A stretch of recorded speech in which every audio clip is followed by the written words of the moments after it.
भूर्भुवः स्वः तत्सवितुर्वरेण्यं भर्गो देवस्य धीमहि धियो यो नः प्रचोदयात्। देवियों भाई, चारों ओर क्या हो रहा है? पड़ता है दिखाई आपको कि नहीं पड़ता है दिखाई? ये सब हम तो अपने सवेरे उठते हैं, चाय पीते हैं, फिर रोटी खाते हैं, फिर सो जाते हैं, ठीक है। फिर मैंने जान लिया आपको परिवर्तन तो दिखाई नहीं पड़ता, नहीं। कोई आपत्ति तो दिखाई नहीं पड़ती, नहीं। कोई विशेष समय की मांग तो दिखाई नहीं पड़ती, नहीं।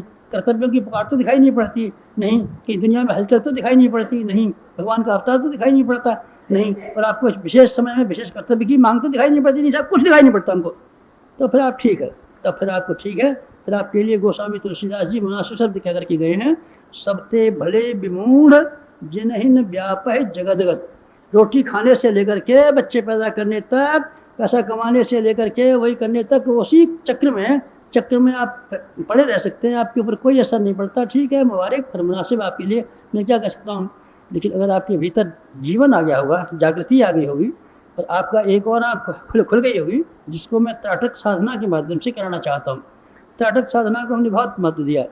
पंचकोशीय उपासना में इस वर्ष हमने त्राटक साधना को महत्व दिया है, और आपको अन्य उपासना तो सिखाई नहीं, क्योंकि हमने ये कह दिया था कि आपके साथ में हम मदद करने को तैयार, इसलिए आपत्तिकार है। इसलिए आप विशेष उपासना न करें तो भी कोई हर्ज की बात नहीं है। तो फिर कैसे होगा? फिर आपके बदले की हम कर देंगे, आपके बदले की हम कर देंगे बेटे, बेशक हम कर देंगे। आप अपनी उपासना न करें तो अच्छा है, थोड़ी करें, हाँ थोड़ी करने से काम चल सकता है। आप थोड़ी उपासना कर लें तो आपके लिए बहुत नहीं। हम तो योगाभ्यास सीखेंगे, कुंडलिनी जाके सीखेंगे, बेटे इतना सरल नहीं है। जितना तक कुंडलिनी चाहा जाता है तो कोई जादू वादू समझता है, ये समझता है कोई जादूगरी है, कोई हेल फेर होता हुआ, कोई नाक में से प्राणायाम निकलता हुआ, कोई कान में से भगवान निकलता हुआ, हाँ भगवान जी की बंसी सुनाई पड़ती है, कान में उंगली लगा लेते हो, बके मत, बेकार की बातें लगता है। कान में उंगली लगाऊंगा तो नाक देख सुनाई पड़ेगा, नाक में से सांस खींच करूँगा तो सोहम आ जाएगा, और ये कर दूंगा तो ये हो जाएगा, और ये कर लूँगा तो ये हो जाएगा। बेकार की बात मत कहना, इतना सस्ता नहीं है बेटे। इसमें सारे के सारे जीवन के कायाकल्प हैं। असल में आदमी का व्यक्तित्व और आदमी के चरित्र का उल्टा पुल्टा करना पड़ता है। ये शीर्षासन है किसका? जीवन क्रम का। अध्यात्म क्या है? जीवन का शीर्षासन है। क्यों क्या समझता है?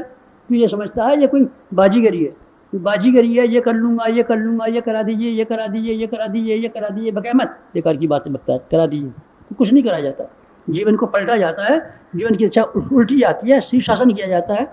योगी की परिभाषा एक ही है, योगी दिन में जगा करता है, दिन में सोया करता है, रात में जगा करता है। ये क्या मतलब है बेटे? कोई मतलब नहीं है। टांग उल्टी हो जाती है, उससे नीचा हो जाता है। अस्वस्थ मूल मव्यम, ये उसका पीपल का पेड़ है। कैसा है पीपल का पेड़? उसकी टांगें ऊपर हैं, जड़ें ऊपर हैं, और उसके पत्ते नीचे हैं। अरे महाराज जी, तो पहली कहते हैं कबीर की सी। अब बेटी कबीर की सी पहली है, यही पहली है कि इस अस्वस्थ का अर्थात जीवन के विकास करने की टांगें ऊपर हैं और जड़ें नीचे। अर्थात क्या मतलब है? ये मतलब ये है कि दुनिया वाले जिधर चलते हैं उससे ये तरकीबें भिन्न है। दुनिया वाले इसके आदमियों का सोचने का जो तरीका है, करने का जो तरीका है, आकांक्षा इच्छाओं का जो ढंग है, उससे आध्यात्मिक जीवन की प्रक्रियाएं भिन्न है। इसीलिए उनको सारी के सारी विचारों को अलग ढंग से करना पड़ता है। तो मैं क्या निवेदन कर रहा था आपसे? मैं ये निवेदन कर रहा था कि आपको उपासना के बारे में, पूजा के बारे में, सिद्धि चमत्कार के बारे में, देवताओं को दर्शन करने के बारे में, अनेक तरह की सिद्धियाँ और रिद्धियाँ पाने के लिए तरह तरह की पूजा उपासना करने की खेल खिलवाड़ों में आप न पढ़ें तो मेरे ख्याल से ज़्यादा अच्छा है। क्योंकि आपके लिए वो कठिन पड़ेगा। क्यों? बात पहली मंजिल पर ही टक्कर खा गई कि चकनाचूर हो जाएंगे आप। जब आपसे ब्रह्मचर्य के लिए कहा जाएगा कि आप शारीरिक ब्रह्मचर्य उतना आवश्यक नहीं है जितना कि मानसिक ब्रह्मचर्य आवश्यक है, तो आप पत्थर की टक्कर से चटना करके चूर हो जाएंगे और दांत निकाल देंगे। शारीरिक ब्रह्मचर्य भी हमसे सस्ता नहीं है, और मानसिक ब्रह्मचर्य की तो बात ही क्या है। 24 घंटे दुराचार में हमारा दिमाग और हमारी आंखें 24 घंटे दुराचार में लगी रहती हैं, आंखें दुराचार रहती हैं, तो बेटे सारी शक्ति तेरी ऐसी खर्च हो जाएगी, फिर तेरा सहस्त्रार चक्र कहाँ चल जाएगा? सहस्त्रार चक्र में लगने वाली सारी शक्ति तो आप ऐसी व्यय कर देंगे। सहस्त्रार चक्र में जागृत करने वाला जो प्रकाश है, ये तो आपकी आंखों के रास्ते सारे के सारे वाइब्रेशनों में से नष्ट हो जाएगा। सहस्त्रार चक्र जगा दीजिए बेटे, कैसे जगा दें? जो उसके अंदर गर्मी थी वो तो तेरे खत्म कर ली, फिर अब कैसे जगा दें? कैसे जगा दें बेटे? आहार के आधार पर जो तेरा रक्त बनता है, जिससे बनता है मन को हमारे को स्थिर कर दिए। मन को कैसे स्थिर कर दें तेरे को, ये बता। पहले मुझे ये बता दे कैसे स्थिर कर दूँ। चल मैं स्थिर कर दूंगा। स्थिर करने से पहले ये बात बता, मन कैसे बनता है? मन बेटे अन्न से बनता है। यथा अन्न से मन बनता है। और तू मेरे अन्न के बारे में जवाब दे पहले, ये अन्न कहाँ, अन्न कहाँ है महाराज जी, यही पूछिए मत। होटल से कम में तो मेरा काम ही नहीं चलता। चाय घर बना लेगा, घर की चाय तो ऐसी हो जाती है फीकी फीकी, मैं तो वहाँ की 40 पैसे की स्पेशल चाय पीता हूँ। तो बेटे उसी प्याले में तो कसाई पी के गया था, उसी में भंगी पी के गया था, तो उसी में पी लिया कि हाँ महाराज जी मैं तो उसी में पीता हूँ, क्योंकि होटल की चाय बैठ करके जब पीता हूँ बहुत अच्छी मालूम पड़ती है, घर की तो ख़राब लगती है। अच्छा अन्न, अन्न में तो महाराज जी मसाले बिना तो मेरा काम ही नहीं चलता। और किसके बिना काम नहीं चलता, सारे का सारा अन्न, अन्न जिसमें तमोगुण ही तमोगुण भरा हुआ पड़ा है, रजोगुण की सीमा में भी नहीं, सब तमोगुण भरा हुआ पड़ा है। तमोगुणी अन्न और अनिति का कमाया हुआ अन्न, जो हराम का कमाया हुआ है अथवा बेईमानी कमाया हुआ। बेईमानी और हराम दोनों एक होते हैं। बेईमानी किया, डाका तो नहीं डाला, चोरी तो नहीं की, चोरी तो नहीं की है, पर बेटा तेरा अनिति का धन है। क्यों? तो तेरा परिश्रम नहीं लगा हुआ है। नहीं बेईमानी तो नहीं की, बेईमानी तो नहीं की है बेटा, पर तेरा परिश्रम कहाँ लगा है इसमें, तेरा परिश्रम कहाँ लगा, जिसमें पूरा परिश्रम चुका करके जो अन्न खरीदा नहीं गया है वो भी बेईमानी का। नहीं साहब, जिसको डाका डालते हैं, जेब काटते हैं, वही अन्न होता है, वही नहीं होता। ये भी होता है अवक्ष, अवक्ष होता है। अवक्ष में पिप्पलाद ऋषि, प्राचीन काल के पिप्पलाद ऋषि और दूसरे ऋषि कणाद ऋषि, वो होते थे जो सबसे पहला इस बात की योगाभ्यास करते थे कि हमारा अन्न कहाँ जाता है, हमारा आहार कहाँ जाता है, जिससे हमारा रक्त बनता है, जिससे हमारा शरीर बनता है, जिससे हमको अच्छे कर्म करना बनता है, और हमारा मन जिसमें अच्छे विचार आते हैं, ये कहाँ से बनता है, अन्न से बनता है। महाराज जी अन्न वन्न के झगड़े में तो नहीं हूँ, आप ये करा दीजिए। क्या करा दूँ? नाद्योग सिखा दीजिए। नाद्योग सिखा दूंगा बेटे। क्या क्या क्या क्या सीखना चाहता है? कान में हमने सुना है बंसरी बजती है, तो कौन सी सुनना चाहता है? नफीरी सुनना चाहता है कि बंसरी? महाराज जी फिर ऐसे कर दीजिए, थोड़ी देर मुझे नफीरी सुनाई पड़े, थोड़ी देर मुझे बंसरी सुनाई पड़े, तो बेटा मैं ये कर दूंगा। अच्छा ये नफीरी बंसरी दोनों सुनवा दूंगा। कैसे सुनवा देंगे? तुम वहाँ जाना ऊपर हमारे पास, हम सुनवा देंगे। अच्छा सुनवाइए गुरु जी, में आ गया, यहीं बैठ जाए चुपचाप। अच्छा बैठ गया। तो अब क्या करेंगे आप? बेटे वो रिकॉर्ड प्लेयर रखा है मेरे पास, उसे मंगाता हूँ। देख इसमें ऐसे है, इसमें ऐसे शहनाई का अभी रिकॉर्ड बजाता हूँ, देख सुन ले शहनाई। कान में आ रही है कि नहीं? हाँ सब कान में आ रही है। और अब क्या सुनेगा? अब बंसरी सुनूंगा। तो देख ओंकार ठाकुर की बंसरी वही बजवाता हूँ। दूसरा वाला रिकॉर्ड प्लेयर बजा दिया, बंसरी बज गया। हो गया योगाभ्यास, हो गया नादयोग। तो दिल नहीं कर रही, तो तू क्या कर रहा? दिल नहीं कर, बदमाश के सारे के सारे योगाभ्यास ऐसे सीख लिया कान मूली लगा करके। ये सब कान में से ही मैं नादयोग सीख लूँगा, किसी और ने भी कान में मूली ला के सीख लिया है। बंसरी ऐसे सीख तो क्या होता है बेटे? वो जीवन का उपक्रम है, जीवन का उपक्रम परिवर्तन करना पड़ता है। साधु को, तपस्वी को जीवन की प्रक्रिया उल्टी करनी पड़ती है। ब्राह्मण एक जीवन है, साधु एक जीवन क्रम है, जीवन की फिलॉसफी है, सोचने का एक तरीका है, काम करने का ढंग है। उसके ऊपर ये श्रृंगार है। कौन से वाले? जिन्हें तू तलाश करता रहता है। ये क्या है? श्रृंगार है। क्या चीज़ है? श्रृंगार है। कौन से? कान में उंगली लगा देने वाला, नाक में हगोर के प्राणायाम कर लेने वाला, और कमर सीधे रखने वाला, सिद्धासन करने वाले श्रृंगार हैं। श्रृंगार है, ये श्रृंगार है। ये क्या है? ये शान चलाने के वो है पत्थर। ये पत्थर पर शान चलाई जाती है, उस पर से नोक निकाली जाती है। काय पर नोक निकालेंगे? काय पर नोक निकालेंगे बेटे? लोहे का होगा तो उस पर हम नोक निकाल देंगे, तलवार हम बना देंगे। काय की बना देंगे? अगर लोहा होगा तो। लोहा नहीं हो तो, लोहा नहीं हो तो बेटे मुश्किल है। तो गुरु जी ऐसा कीजिए, धारा आप निकाल दीजिए एक, और आप चमकदारी बना दीजिए। अच्छा बना देंगे बेटा। ला लोहा नहीं, लोहा नहीं है मेरे पास। तो क्या है मेरे पास? तो ये है लकड़ी है, छड़ी है। लकड़ी, लोहा तो नहीं है, लोहा तो नहीं है महाराज जी, लकड़ी है। तो मैं क्या कर दूँ? आप ये कर दीजिए कि इसमें से एक तो जैसे तलवार होती है चमचमाती हुई सफेद बना दीजिए इस लकड़ी को। और क्या कर दूँ? और इसमें से ऐसी धार निकाल दीजिए इस लकड़ी की कि जहाँ भी मैं चलाऊँ सबको मार काट कर चली जाए। लकड़ी के लोहा, लकड़ी बेवकूफ़ मेरे बूते का था नहीं। आप इतना भी नहीं कर सकते। नहीं मैं नहीं, आप तो महात्मा सिद्ध पुरुष हैं। महात्मा तो हैं, ये तो ठीक है, सिद्ध पुरुष हैं, ये भी, ये और भी ज़्यादा ठीक है। पर ये सब ज़्यादा ठीक है कि हम लकड़ी की तलवार नहीं बना सकते। लकड़ी की बना दी नहीं बेटे, लकड़ी की नहीं बन सकती तलवारें नहीं बन सकती। अध्यात्म मार्ग पर भगवान की कृपा और अनुकंपा पाने के लिए, सिद्धियां प्राप्त करने के लिए, आत्मशांति प्राप्त करने के लिए सबसे ज़्यादा, सबसे एक ही चीज़ की ज़रूरत है, दूसरी कोई ज़रूरत नहीं है। और जिसका नाम है व्यक्तित्व का परिष्कार। व्यक्तित्व का परिष्कार जिसके लिए कहाँ से शुरू करनी पड़ती हैं साधनाएँ? साधना बेटे वहाँ से शुरू करनी पड़ती हैं जहाँ कि मनुष्य का आहार और आदमी का व्यवहार, जहाँ आदमी को संयमित होना पड़ता है। जीभ पर संयम करना पड़ता है, इंद्रियों पर संयम करना पड़ता है, काम इंद्रिय पर संयम करना पड़ता है, शुरुआत है। फिर कौन से संयम करने पड़ते हैं? फिर बेटे समय का संयम करना पड़ता है। एक इंद्रिय संयम के बाद में मन का संयम करना पड़ता है। मन को अस्त व्यस्त नहीं जाने दिया जाता। मन से कहा जाता है हमारा और हमारे भगवान का संबंध है, आप यहीं रहिए। हमारा मन भागता है तो आप भगवान की किताब पढ़िए, नहीं साहब हमारे किताब में से नहीं भागता है तो आप भगवान की शक्ल देखिए। भगवान की शक्ल नहीं देख सकते तो भगवान की बातचीत कीजिए। भगवान की बातचीत नहीं कर सकते तो भगवान का ध्यान कीजिए। ध्यान की मन को पकड़ के लाइए। मन का संयम करना पड़ता है। मन का संयम आवश्यक है, बिल्कुल आवश्यक है बेटे। ये विज्ञान है, तो समझता नहीं है, साइंस है। साइंस है, नहीं हम तो तमाशा समझते थे और जादूगरी नहीं है, साइंस है। साइंस से आपको इंद्रिय निग्रह के बाद में मन का निग्रह करना पड़ेगा। मन के निग्रह के बाद समय का निग्रह करना पड़ेगा। समय के बारे में आपको इस कदर चलना पड़ेगा कि आपको शिकंजे के तरीके से चलना पड़ेगा। विनोबा भावे से लेकर के हर आदमी, गांधी जी तक, जितने भी महापुरुष हुए हैं, अध्यात्मवादी हुए हैं, तो समय को इस तरीके से कसा है। इस समय को कसा नहीं महाराज जी। समय तो हम जब मन आता है तभी उठ बैठते हैं और जब चाहते हैं तब सो जाते हैं और हम तो ऐसे ही गप फेंकते रहते हैं। ऐसा नहीं हो सकता बेटे। समय तो संपत्ति है और तेरे पास है क्या? यही तो है तेरे पास दौलत। चाहे आत्मकल्याण कर ले, चाहे जनता की सेवा कर ले, चाहे अपना स्वास्थ्य बना ले, चाहे अपने परिवार की सेवा कर ले। कैसे बनाएगा? तेरे पास है क्या? समय है बस, और कोई चीज़ नहीं है तेरे पास। एक चीज़ है, दूसरी कोई चीज़ नहीं है तेरे पास, उसका नाम है समय। समय को तू अस्त व्यस्त करता रहेगा। समय का कोई टाइम टेबल नहीं है, समय की कोई व्यवस्था नहीं है। सारी जिंदगी भर ऐसे ही करता रहेगा और तेरे हाथ में कोई कुछ भी नहीं आ जाएगा। समय का संयम करना पड़ेगा और काय का संयम करना पड़ेगा बेटे? धन का संयम करना पड़ेगा। क्यों? धन के संयम से क्या फायदा?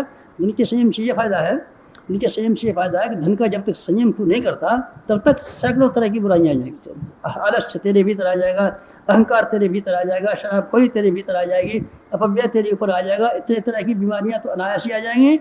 और धन का अगर संयम न करेगा तब जो कोई पुण्य परमार्थ कर सकता है वह सो नहीं करेगा और अपनी औलाद के लिए छोड़ के चला जाएगा तो औलाद आपस में लड़ेगी और औलाद का सफाया हो जाएगा।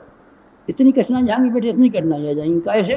तो धन का संयम न कर सका तो उपार्जन और व्यय का कैसे करना चाहिए? ये जीवन की शैली है, जीवन की एक व्यवस्था है, जीवन का एक क्रम है, जीवन का एक आधार है और साइंस है, अध्यात्म। तो महाराज जी ये मुझे क्या पता था? मैं तो ये समझता था कि 9 दिन तक वहाँ शांति कुंज में जाते हैं, गुरु जी अनुष्ठान कराते हैं और वो ये पंचकोश जगह देते हैं, 15 दिन जगह देते हैं। मैं तो इसीलिए आया था। तो बेटे तेरी गलती की जीवन का क्रम की व्यवस्था है। और तू ये जादूगरी सीख करके आया था तो ने बहुत भारी गलती की। अब तक गलती कर दी तो ठीक है, हर गलती की सजा मिलनी चाहिए। आंदा कभी गलती मत करना, तो किसी के पास मत जाना। किसके लिए? कि हम जादूगरी सीख करके आएंगे और सिद्धि सीख करके आएंगे और ये सीख करके आएंगे, ये मत गलती करना, आइंदा मत करना। एक गलती होगी यही काफ़ी। तो क्या करना पड़ेगा गुरु जी? मुझे इस रास्ते पर चलना पड़ा, जीवन का क्रम बदलना पड़ता है बेटे। ये कुछ है नहीं जिसे तू समझता है कि ये चीज़ें बड़ी चमत्कारी हैं, ये कोई चमत्कारी नहीं है। सब जादूगरियाँ, ये श्रृंगार है, सब श्रृंगार हैं। और ये क्या होता है बेटे? चेहरे पर लड़कियाँ लाल रंग लगा लेती हैं, बहुत अच्छी मालूम पड़ती हैं, पर बेटे अच्छी वही मालूम पड़ती है जिसके चेहरा भरा हुआ हो। और जिसका चेहरा ऐसा पिचक गया हो और टीबी की मरीज हो गई हो तो बेटे खराब है, फिर बेकार। नहीं, वो टीबी की मरीज थी और मरने के दिन थी और ये कह रहा था हमारा चेहरा तो ऐसा बना दीजिए जैसे कि विवाह के समय पर लड़कियों का होता है। तो क्या कर दिया फिर तेने? मैंने उसके चेहरे पर लाल रंग लगा दिया। फिर जो कोई आया हकीम जाए, क्या बात है, इसको कोई या कुछ लग गया, इसके चौपट लगी है, नहीं से इसके लाल रंग का वो लगा दिया है, इसने रंग लगा दिया है। क्या को लगा दिया है? यूँ कह रही थी कि अब हम क्या नाम अच्छे लड़के दिखाई पड़ेंगे। बेटी लाल रंग तो उनको अच्छा लगता है, इनके स्वास्थ्य मुख्य है। लाल रंग बात पीछे की है। लाल रंग स्वास्थ्य इनका अच्छा है, उनको लाल रंग को शोभा सज्जा बनाने के लिए लाल रंग का लगाना भी अच्छा हो सकता है। बालों में तेल डालना उनके लिए भी अच्छा हो सकता है जिनके बाल हों। बाल है नहीं तो चमेली का तेल लगाऊंगा तो लगा ले। चमेली का तेल लगाऊंगा। चमेली के तेल से क्या हो जाएगा बेटे? बस वही हो जाएगा। तेरे घर वाले कहेंगे, क्या कहेंगे? छछूंदर के सिर में चमेली का तेल। कौन छछूंदर है? छछूंदर में क्या कर लाई थी? चमेली का तेल लगा लाई थी। क्यों? के अंदर खुशबू आ जाएगी। ये किसका किस्सा है? ये बेटे तेरा नहीं है, छछूंदर का है। छछूंदर की बात लागू होती है, हमारे ऊपर तो लागू नहीं होती। अच्छा बार बार पूछेगा तो मैं ये कह दूंगा कि ये बात तेरे ऊपर लागू होती। क्यों? छछूंदर क्या लगाता पड़ता है? चमेली का तेल। प्राणायाम का लगाता हूँ तेल, बड़ा प्राणायाम का लगाता है तेल। छछूंदर 24 घंटे तो बदबू फैलाता है, छू सारे घर में फैलता फैलता है। चमेली का तेल लगाऊंगा, बड़े चमेली का तेल है। इसलिए मैंने ये निवेदन किया था आपसे कि इस आपत्ति काल में आपत्तिकाल में, इस आपत्तिकाल में आप योगाभ्यासी बनने के लिए, सिद्ध बनने के लिए, महात्मा बनने के लिए, ये बनने के लिए मत कीजिए कोशिश। इस आपत्तिकाल में जिस चीज़ की ज़रूरत है आप वो काम करें, हम आपकी सहायता करेंगे। इस आपत्तिकाल में हमने अपने गुरु की सहायता की है और उसने हमारे लिए आवश्यकताओं को पूरा किया। आपत्तिकाल में हनुमान जी ने रामचंद्र जी की मदद की थी और रामचंद्र जी ने जिन सिद्धियों की ज़रूरत थी, पहाड़ उठाने से लेकर के समुद्र छलांगने तक की क्या क्या योगाभ्यास किए थे। बेटे कुंडली जगाई थी, कितने दिन में जगाई थी, पहाड़ पर गए थे और 91 वर्ष तक वो तब करते रहे थे, एक दिन भी नहीं किया था हनुमान जी ने। रामचंद्र जी ने किया था, आप हमारा काम कीजिए, हम हमारा आप काम करेंगे। ये भी एक तरीका, अंधे और पंगे का तरीका है। अंधे को पंगे ने मदद की थी, पंगे ने अंधे को मदद की थी। आप हमारी मदद कीजिए और हम आपकी मदद करेंगे। आपके पास कम है तो बेटे हमारे पास कम है, पर जिससे हमारा संपर्क और संबंध है वो बड़ा मालदार आदमी है और वो बैंक बहुत बड़ी है। बीमा कंपनियां अब तो गवर्नमेंट की हो गई, पहले गवर्नमेंट की बीमा कंपनियां नहीं थी, प्राइवेट बीमा कंपनियां थी। तो छोटी बीमा कंपनी अपना बीमा बड़ी कंपनी को कराती थी, बड़ी कंपनी बड़ी को कराती थी, बड़ी कंपनी उस बड़ी को कराती थी। क्यों? कोई मुसीबत आ जाए तब, कहीं कहीं फैल जाए हैजा कॉलेरा, तब सारे के सारे आदमी मर जाए मान लीजिए और सबको क्लेम चुकाने पड़े तो कंपनी तो दिवालिया हो जाएगी। तो फिर क्या करना पड़ता था, एक के बाद एक के बाद एक के बाद दूसरे को संबंध बनाने पड़ते थे। और संबंध बनाने की वजह से आखिर में अगर 1000 आदमियों ने बीमा कराया और कैसा 500 आदमी मारे गए, तो 500 आदमी मारे गए तो क्लेम चुकाएगी वो कंपनी। कहाँ से चुकाएगी? उसने बड़ी कंपनी को बीमा कराया हुआ है, उसने उस बड़ी कंपनी को बीमा कराया हुआ है। और आप हमारी कंपनी में बीमा करा लीजिए, हमारा बड़ी कंपनी में बीमा है, उसका वो बड़ी कंपनी बीमा है, आप इसमें शामिल क्यों नहीं हो जाते? नहीं, हम तो अलग करेंगे बेटे, अलग नहीं कर पाएंगे, आप अलग कर नहीं पाएंगे, अलग कर नहीं पाएंगे। इसलिए आपको बहुत ज़्यादा मैं योगाभ्यासों के लिए प्रोत्साहित नहीं करता और आपको लंबे चौड़े योगाभ्यासों में फंसाना नहीं चाहता। मैं ये कहता हूँ आपके लिए सबसे अच्छा, सबसे सरल तरीका यह है कि आप हमारे श्रृंखला में शामिल हो जाए। पुलिस का सिपाही, पुलिस के सिपाही से कोई झगड़ा हो जाता है तो सारी की सारी गवर्नमेंट की शक्ति उसके ऊपर हावी हो जाती है और ये कहती है अपने अपने पुलिस के ड्यूटी पर जो था तो उसकी काम में रोकथाम की, अर्थात सरकार विरुद्ध मोहनलाल पर मुकदमा चलेगा। इस में सिपाही को हमने मारा है, सिपाही को नहीं मारा, गवर्नमेंट को मारा है, आपने गवर्नमेंट को मारा है। इसलिए पूरी की पूरी गवर्नमेंट फोर्स, गवर्नमेंट का वकील, गवर्नमेंट का मिनिस्टर, गवर्नमेंट का जो कोई भी है, गवर्नमेंट का धन सिपाही की मदद में आएगा। क्योंकि सिपाही जो था सरकारी ड्यूटी पर लगा हुआ था, सरकारी ड्यूटी पर लगा हुआ था, आपने से ऐसे झोड़ा डंडा किया, इसलिए अब आपके ऊपर मुकदमा सिपाही का और आपका नहीं चलेगा, अब आपका सरकार का और आपके विरुद्ध मुकदमा चलेगा। सरकार बनाम स्वयं सो आप पर मुकदमा चलेगा। इसलिए हम ये कह रहे थे आप हमारी पुलिस में भर्ती हो जाए, आप हमारी सेना में भर्ती हो जाए। एक सैनिक का मारा जाना, एक सैनिक का मारा जाना सारे राष्ट्र का मारा जाना समान होता है। एक सिपाही मर गया, क्या मतलब एक सिपाही से? एक सिपाही मर गया, हमारे बैरी ने हमारा एक सिपाही मार दिया तो हम आपके 1000 सिपाही मारेंगे और बदला ले लेंगे। क्यों? तो हमारे राष्ट्र का अपमान हुआ। इसलिए हमने ये कहा था आपसे, आप एक श्रृंखला में शामिल हो जाए और उपासना का उत्तरदायित्व हमारे ऊपर छोड़ दें तो काम। और हम क्या करें बेटे? हम वही करें जो हम अपने गुरु का कहते हैं। आपके लिए सबसे बेहतरीन, सबसे अच्छा, सबसे नफे का सौदा ये है, हमने अपने गुरु का कहना माना है, उसके कहने के मुताबिक वो योगाभ्यास कर रहे हैं जो उसने हमको सुपुर्द कर दी। और आप और हम और वो अपना वो योगाभ्यास कर रहा है जिससे शक्तियाँ पैदा होती। हम योगाभ्यास करें बेटा, इतना कठिन है, हम कर नहीं पाएंगे, कठिन है वो। जितना सरल तू समझता है उतना नहीं है। गायत्री माता का नुकसान 24,000 में जब हो जाता है, 24,000 में नहीं होता। बेटे मैं कैसे करूँ तुझे? ये ब्राह्मण की काम करूँ? पहले ब्राह्मण बन। नहीं साहब, ब्राह्मण नहीं बनेंगे, रहेंगे तो हम डाकू और रहेंगे तो हम हत्यारे, रहेंगे तो हम कसाई, और हम 24,000 का जब करेंगे तो मेरे 24,000 से क्या हो जाएगा? मैं ये पूछता हूँ तुझे, नाले में, गंदे नाले में गंगा जल डाल देगा तो क्या बनेगा? गंगा जी में तू गंदे नाले को डाल दे तो गंगा जल हो भी सकता है, चल मैं मान लूंगा। और तू गंदे नाले में ला करके 1 किलो गंगा जल डाल देगा तो ये सारे का सारा गंदा नाला शुद्ध हो जाएगा। गंदा नाला शुद्ध नहीं होगा बेटे, वो गंगा जल भी गंदा नाला लग जाएगा। तू समझता क्यों नहीं है? मोटी बातें भी नहीं समझता, मोटी बातें समझ, मोटी बातें समझ। इसीलिए मैं आप लोगों में से हर एक का उत्साह, जिसमें योगाभ्यास शामिल था, तरह तरह के जादूगरी शामिल थी, तरह तरह के चमत्कार देखना शामिल था, तरह तरह की सिद्धियाँ देखना शामिल था, और तरह तरह के कानों में सब सुनना शामिल था। मैं आपको उसमें निरस्त करता हूँ और ये कहता हूँ आप इधर से मन हटा लें और क्या काम करें, आप हमारी साधना में शामिल हो जाए। हमारी साधना में शामिल कैसे हो जाए? ये आपत्तिकाल में आप आपत्तिकालीन कार्यक्रम बना ले तो ठीक। क्या कार्यक्रम बनाना चाहिए? आपत्तिकालीन क्रियाकलाप में आप एक कार्यक्रम बना लें कि आप अपनी व्यक्तिगत महत्वाकांक्षा को कम कर। तो क्या काम कर रहे हैं? बस एक चीज़ मान लें कि हमको निर्वाह काफ़ी है, निर्वाह। इस जमाने में आप ये मान लें कि इनको निर्वाह काफ़ी है। निर्वाह किसे कहते हैं? निर्वाह विषय बेटे उसे कहते हैं जिसमें औसत भारतीय के स्तर का जीवन यापन शामिल। औसत भारतीय, सामान्य भारतीय जिस जिस स्तर का जीवन यापन करता है, अब ये मान के चले ये जीवन हमारे लिए इतनी सुविधाएं मिल जाए तो कब, इतनी सुविधाएं अगर मिल जाए जितना कि औसत भारतीय को आज की स्थिति में, आप अमेरिकी होते तो मैं ये कहता आपको औसत अमेरिकी को जितना गुजारे को मिलता है उतना आपको मिलना चाहिए, और आप अंग्रेज होते तो मैं कहता औसत अंग्रेज को जितना गुजारा करने को मिलता है उतना आपको मिलना चाहिए। और आप भारतीय हैं तब मैं आपको ये कहता हूँ कि औसत भारतीय का रहन सहन, औसत भारतीय का स्तर, औसत भारतीय की महत्वाकांक्षाएं, औसत भारतीय की संभावना जहाँ तक है वहाँ तक आप सीमाबद्ध कर लें तो आप आपातकाल में युग की और समय की मांग करने के लायक कुछ काम कर पाएंगे। अगर आपकी महत्वाकांक्षाएं जिंदा रही तो, अगर आपकी महत्वाकांक्षाएं जिंदा रही तो आप कुछ कर नहीं पाइएगा। तो महत्वाकांक्षाएं तो पूरी हो जाएंगी नहीं बेटी, महत्वाकांक्षा भी तेरी पूरी नहीं हो सकती।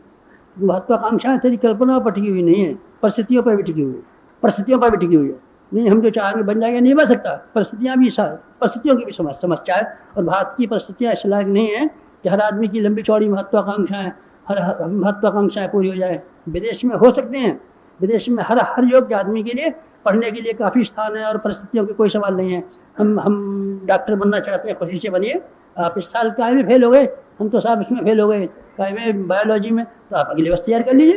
अगले वर्ष तैयार हो गए साहब, हमने पास कर लिया, चलिए तो मेडिकल कॉलेज भर्ती हो जाइए। हजारों मेडिकल कॉलेज हैं, आप इसमें दाखिला लीजिए, इसमें भर्ती हो जाइए।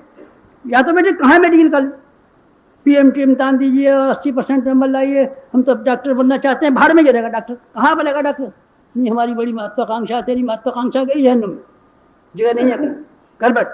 इसलिए क्या करना पड़ेगा, आदमी की महत्वाकांक्षा नहीं जाने कहाँ से कहाँ है, कहाँ से कहाँ है, पर उसको पूरा होने की कोई गारंटी नहीं है। तो क्या करना चाहिए आपको आपत्तिकालीन युग में, और अपने कर्तव्यों का पालन करने के लिए अगर आपकी इच्छा है कि आपको भगवान के कार्यों में सहायक होना चाहिए, तो पहला कदम, पहला योगाभ्यास, पहली साधना ये करके चलना चाहिए कि हमारे लिए इतना काफ़ी है जिसमें हमारा गुजारा हो सकता है। गुजारा तो गुरु जी हमारा बहुत महंगा पड़ता है। नहीं बेटे, औसत भारतीय का मैंने शर्त लगा दिया, औसत भारतीय जिसमें गुजारा करता है वही आपके लिए काफ़ी हो सकता है। सामान्य भारतीय का आप मालूम कर सकते हैं कि भारत सरकार ने जो डेटा छापे हैं, जो सांख्य की छापी है, सांख्य का पता लगा लीजिए कि हर आदमी के हिस्से में क्या आता है, और उसी स्तर का खान पान, उसी स्तर का रहन सहन, उसी स्तर का संग्रह बना लें और अपने परिवार के लिए महत्वाकांक्षाएं उस सीमा तक सीमित कर दें। हमारे बच्चे को क्या होना चाहिए, औसत भारतीय के बच्चे क्या कमाते हैं, औसत भारतीय के बच्चे मान लीजिए 200 कमाते हैं, तो अब बच्चा अपनी इच्छा से कुछ हो जाए तो हो जाए, पर आप ये महत्वाकांक्षाएं सीमित रख के चल सकते हैं कि हमारे बच्चे को अध्यापक होना चाहिए। आप आसानी से बना सकते हैं, खुशी से हो जाएगा। नहीं सर हम तो इनकम टैक्स ऑफिसर ही बनाएंगे, हम तो मेडिकल कॉलेज बनाएंगे, ये महत्वाकांक्षाएं बनाए फिरेगा भागे, ये महत्वाकांक्षाएं बनाए फिरेगा तो एक काम को समाप्त कर, फिर कर्तव्यों की बात खत्म कर, फिर लोकहित की बात खत्म कर, अमुक की बात खत्म कर, समाज सेवा की बात खत्म कर, अध्यात्म की बात खत्म कर, ये बेकार की बात है, इनको बंद कर। नहीं महाराज जी मैं तो सवेरे 3 माला जब कर लिया करूँगा, जब कर लिया करे तो कुछ अर्ज नहीं है, और मेरे ख्याल से तू न करे तो ज़्यादा अच्छा है। क्यों? इससे जितना तुझे संतोष होना चाहिए उसकी अपेक्षा असंतोष तो ज़्यादा होगा। क्यों? 3 माला जब करने में तो तेरे लगेंगे 15 मिनट, 5 मिनट, 15 मिनट, असंतोष छाया रहेगा तेरे ऊपर 6 घंटे। बार बार ये कहेगा 3 माला जब की, बेटा तो हुआ ही नहीं, कन्या हो गई, बेटा तो हुआ ही नहीं, कन्या हो गई। गायत्री माता को गाली देगा तू 6 घंटे रोज, और जब करेगा 15 मिनट। इसीलिए गायत्री माता नुकसान में रहेगी। तेरी प्रार्थना तो उसके पल्ले पड़ेगी 15 मिनट, और गालियाँ पड़ेंगी उसके पल्ले 6 घंटे। इसीलिए 5.25 घंटे गालियाँ सुन करके गायत्री माता कहेगी भाई साहब अब तक कर ली तो कर ली, आइंदा मत करनी। आपकी उपासना से हम बाजा गई और हमें नहीं चाहिए थी, और आपने क्यों उपासना कर दी? हमको पहले मालूम होता कि आप 15 मिनट उपासना करने के बाद में 5.25 घंटे गाली देंगे तो हमसे आपके पहले से हाथ जोड़ लेते कि नहीं आपकी प्रार्थना की हमें ज़रूरत नहीं है, आप बंद कर लीजिए, बिना प्रार्थना के बिना हमारा गुजारा हो जाता है, हम रोटी खा लेती हैं और हमको नींद भी आ जाती है, कपड़े भी हमारे पास हैं। आपकी प्रार्थना के बिना, आपके 3 माला जप किए बिना न हमारी रोटी में कमी पड़ती है, न हमारे कपड़े में कमी पड़ती है, न हमारी चाय में कमी पड़ती है, हमारे किसी काम में कमी नहीं पड़ती है। इसलिए कृपा करें और आप 3 माला न करें। न तो क्या करना पड़ेगा, अगर आपकी वो महत्वाकांक्षाएं आपके दिमाग पर हावी रही कि हमको ये करना पड़ेगा, तो ऐसा आपत्तिकालीन युग में आप कुछ नहीं कर सकते। आप आपत्तिकालीन युग में नामवरी के लिए, यश के लिए, लोभ के लिए, उत्साह में, जोश में आकर के, भड़काई में आकर के, बहकाई में आकर के शायद कुछ खिलखिलौना कर भी ले थोड़ा बहुत परोपकार के नाम पर, असल में आप कर नहीं पाएंगे। असल में आपके लिए संभव हो सके, आप असल में आप कर नहीं पाएंगे। इसलिए क्या करना है, आपको एक ही काम करना है, अपनी महत्वाकांक्षा को कम करना है। तो महत्वाकांक्षा खत्म कर देने से आदमी का वर्चस्व खत्म हो जाएगा। नहीं बेटे, उसके पॉइंट बढ़ा दे, दिशा बदल दे, जीवन को बड़प्पन की अपेक्षा महानता की दिशा में अपने को मोड़, महान बनेंगे। महान किसे कहते हैं? जो सिद्धांतों के लिए काम करते हैं, आदर्शों के लिए काम करते हैं, आदर्शों के लिए काम करते हैं। महत्वाकांक्षा में जितना बढ़ा सकता हो उतना बढ़ा दे। हम ऋषि बनेंगे बेटा, बेटा हम तो ये ऋषि बनाएंगे, ऋषि की महत्वाकांक्षा बढ़ा नहीं, हम तो बनेंगे सेठ बेटे, हम कोई गारंटी नहीं कर सकते, सेठ की गारंटी नहीं, ऋषि की गारंटी है हमारी। ऋषि के हमारे रास्ते पर चल, हम इसी जन्म में ऋषि बना लेंगे। हम ब्रह्मर्षि बनेंगे बेटे, ब्रह्मर्षि बना देंगे, राजर्षि बना देंगे, देवर्षि बना देंगे। शर्त ये है इधर की महत्वाकांक्षाएं कम कर, उधर की महत्वाकांक्षा को लगा दे, पर जो भी कहेगा सो बना देंगे। तो आप बना दिए सेठ, सेठ नहीं बना सकते। तो मिनिस्टर बना दिए, मिनिस्टर भी नहीं बना सकते। तो राजा बना दिए, राजा भी नहीं बना सकते। तो आप पहलवान बना दिए, पहलवान भी नहीं बना सकते। तो आप क्या बना सकते हैं बेटे? हम आपकी आध्यात्मिक महत्वाकांक्षा को पूरा करा सकते हैं, क्योंकि वो स्वाभाविक और सरल है, उसमें दैवी शक्तियाँ सहायता करती हैं। और आपकी भौतिक महत्वाकांक्षा में दैवी शक्तियाँ सहायता नहीं करती हैं, आपका कर्म और पुरुषार्थ सहायता करता है। आपका कर्म और पुरुषार्थ यही घूम घाम करके देवी कृपा के रूप में आ जाता है, आशीर्वाद के रूप में आता है। फोकट में देवी कृपाएं आदमी की भौतिक महत्वाकांक्षा को पूरा करने में सहायक नहीं होती हैं। नहीं, वो तो देवता पैसा देते हैं, देवता पैसा नहीं देते। देवता पैसा दिए होते तो हिंदुस्तान जैसा देश जो देवताओं का देश कहलाता है, गरीब नहीं रहा। लक्ष्मी जी को पूजा करते करते 7 पीढ़ियाँ बीती हो गई। हमारा बाप भी दिवाली के दिन लक्ष्मी पूजा करता था, उसका बाप भी लक्ष्मी की पूजा करता था, उसका बाप भी लक्ष्मी पूजा करता था। 7 पीढ़ियों से दिवाली के दिन हर बार लक्ष्मी पूजा होती रही, और 7 वर्षों से गरीबी हमारे घर से निकली नहीं, लक्ष्मी आई नहीं। ईसा देवता कृपा करते हैं, देवता कृपा नहीं करते बेटे, पुरुषार्थ कृपा करता है। भौतिक जीवन में योग्यताएं काम करती हैं, पुरुषार्थ काम करता है। जापानियों से पूछ किया कि आपको जो संपत्ति आई है लक्ष्मी जी ने भेजी है कि आपके पुरुषार्थ ने भेजी है? हर जापानी कहेगा हमारे पुरुषार्थ ने भेजी है लक्ष्मी जी की, कोई इसमें सहायता नहीं। तो फिर देवताओं की सहायता एक काम में आती है, क्या आती है कि आपका आध्यात्मिक जीवन, आंतरिक जीवन, जो वास्तविक जीवन है, जो सारी की सारी सफलताओं का केंद्र है, वो जीवन आपका विकसित हो सकता है। तो मैं ये निवेदन कर रहा था आपसे कि आपत्ति काल में खास तौर से, जो सामान्य समय नहीं है, आप अपने जीवन की रीति गतिविधियों को बदल दें तो अच्छा है। और इसके लिए क्या करना पड़ेगा? आपातकाल की वजह से भी आपको करना चाहिए था, और आध्यात्मिक जीवन की वजह से भी ऐसे करना चाहिए था कि अपने भौतिक जीवन की महत्वाकांक्षा को कम करें, जितने कम में गुजारा हो सकता हो, जितने कम पैसे में, जितना कम समय में, उसमें अपना गुजारा कर ले, और बाकी सारे का सारा समय है श्रेष्ठ कामों के लिए, आध्यात्मिक कार्यों के लिए, आपत्तिकालीन क्रियाकलापों के लिए, समय की मांग के लिए पूरा कर दें। ये नीति अगर आपकी समझ में आ जाएगी तो फिर मैं कहता हूँ बात रास्ता आपका साफ हो, और आपकी उन्नति का रास्ता खुल गया, और जो चीज़ें आप चाहते थे उसकी मिलने की गारंटी हो गई।